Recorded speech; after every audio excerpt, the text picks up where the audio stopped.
We want to step back and get the big picture now on African-American business activity in Mississippi. Dr. Sharon Simmons is an associate professor of entrepreneurship at Jackson State University's College of Business, and Keon Burt is here. He is the vice president of policy and advocacy for Hope Policy Institute. To both of you, welcome to Mississippi Insight. We mentioned earlier that black owners' share of the state's small business was around 20% last time the Small Business Administration reported. But Brookings research suggests that in the Metro Jackson area, that share is just about 5% or 446 employer businesses total. These businesses support an average of 7 jobs per firm compared to 21 for all businesses, and they pay the workers less than $28,000 a year on average compared to $42,000 for all workers. Dr. Simmons, to you, first of all, do those numbers really reflect the amount that people are being paid in the Jackson metro area? Yes, actually, looking at some of the facts at the Small Business Administration and the Census Bureau, the data that's being reported, absolutely. And one of the things to remember is that even though the Jackson metro area has about 100,000 people in the area, the amount of individuals that are adults that are in businesses that are not employees actually reflects about 450 businesses in the metro area. And Guy, what's your thoughts on those numbers and the salary differentiation between the two? Yeah, absolutely. We do see a number of disparities for businesses of color, not just when it comes down to salary, but oftentimes when it comes down to access to capital. So we actually realized that for many small business relief programs, they're often predicated on a relationship to a bank or credit union, and for many small businesses, they actually lack that. So that, to me, is a clear example of a challenge for small businesses.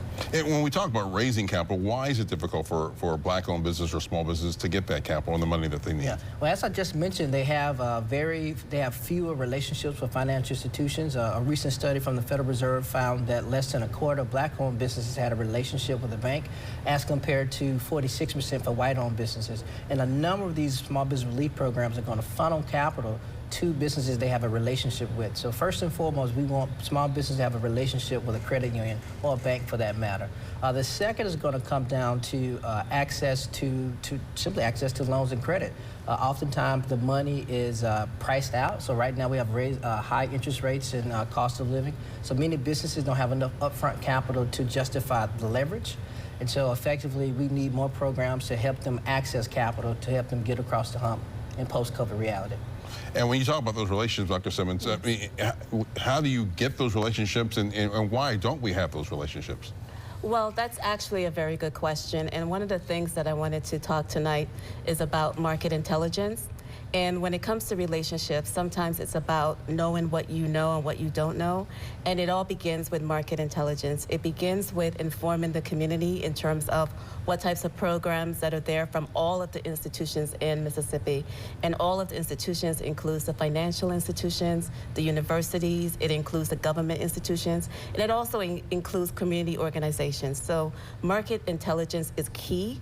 And entrepreneurs, even though you may start a business, you may not know about the value of social capital.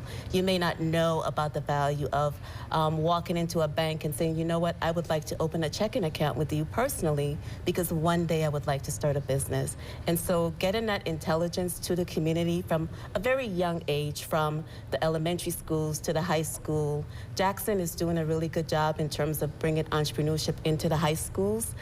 Jackson State is doing a really good job in terms of the bachelor's degree in entrepreneurship, a new minor in entrepreneurship, as well as the multiple universities and organizations in Jackson. So the key is information and intelligence. And how do you get past, if you think you're going to get rejected from a loan, to get past the no opposed to get a yes? How do you get past that? Well, it really comes down to having access to technical assistance. Many of our businesses are not in a position to be relief ready, so making sure they get access to, for example, a small business development center, or get access to a credit union like us, like Hope, to make sure they have the proper documents and the proper access to capital to get the type of resources they need to, again, get across the hump.